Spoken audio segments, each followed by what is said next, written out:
This video, we're going to go over some techniques that my friend Wade has used to increase his driver speed from 108 to 124. Check out how it works. So let's talk through what are some of the key things that you did over the last couple years to move it, 15, 16 miles an hour faster. Yeah, so a couple of years ago, I got back into the game. My handicap was at an 8, and I moved that to a +1. So the club head speed correlation there, as you're mentioning, changed from 108 to 124 is what I'm clocking in right now. And that's an average. I'm running over 30 swings. So I feel pretty confident that that's a good number for me. A few of the things that I've done that have been really helpful. First, did a lot of time in the gym, a lot of strength training, a lot of throwing med balls and jumping. Just kind of building a good base. The second thing is a bunch of time on this unit right here, TrackMan. Done a lot of reps, a lot of swinging fast, which I think has just helped build good golf strength, good just kind of teaching my muscles to move faster. So with TrackMan, I'm looking at things like my launch angle, making sure that looks good, my club path and face angle. So even as I'm gaining speed, I'm not just being super erratic with the ball. Right. So, there's an oft-quoted axiom we've used in our business lives, which is if you can't measure it, you can't improve it, right? That's right. And so I think one of the really cool things you mentioned as you've gone through that speed training is that ongoing, one of the big metrics, that ongoing feedback of the club speed. So as you feel how you're doing a particular mechanical sequence, you actually can measure it and see, does that work or not work? Am I really getting a better shoulder turn, better weight transfer, and measure it in terms of that club head speed, right? Yeah, that's right. And it can be highly motivating. Like it's kind of, I think about it similar to bodybuilders looking in the mirror and getting motivated by their muscles getting bigger. I look at the numbers on the TrackMan, seeing go up week over week or month over month, and it just makes me want to go to the gym more, makes me want to swing more, makes me want to play more. And then it translates to the game really well. So kind of undergirding this, the improvement I've had from a handicap level, there's been a lot of improvements across my game, Yep. but by far it's been a distance story for me. So in 2020, when Bryson DeChambeau was into his bulking up and really showing distance, I was really intrigued by that. I read Mark Brody's Every Stroke Counts book, and really was so clear that the more distance you gain, the better you could be at golf. It was really what your ceiling is. It helped, and for me, I see this in my group, even today, the men's league group I play in. I was pretty far behind them. Now I'm up to them or past them in a lot of cases. And it's not just driver, right? I'm gaining in the time here 108 to 124. That's a good 30 to 40 yards of distance. And all my clubs are further. I'm hitting my 7-iron further than Right. I've ever hit it before. Not that I'm trying to max out my 7-iron swing, but even just a nice smooth swing goes 10, 15 yards further than it did a couple years ago. And that just translates to the ball being closer to the hole, which makes it so I can score better.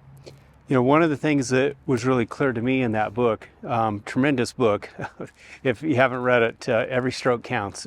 Take it, spend a few bucks on your Kindle and pick it up. Tremendous read. But it becomes just so obvious what an advantage distance is off the tee. I mean, you see that on tour. The number one ranked players in the world, the guys that are leading the money list, none of them are way back in the fairway. Distance is such an advantage, right? So we're going to look at some of your swings here in TrackMan, look at the numbers, and help people understand just a few things, how you're generating just an average, just an average average guy, not a pro player or anything, right? Just an average club player, but how you've been able to generate that type of swing speed.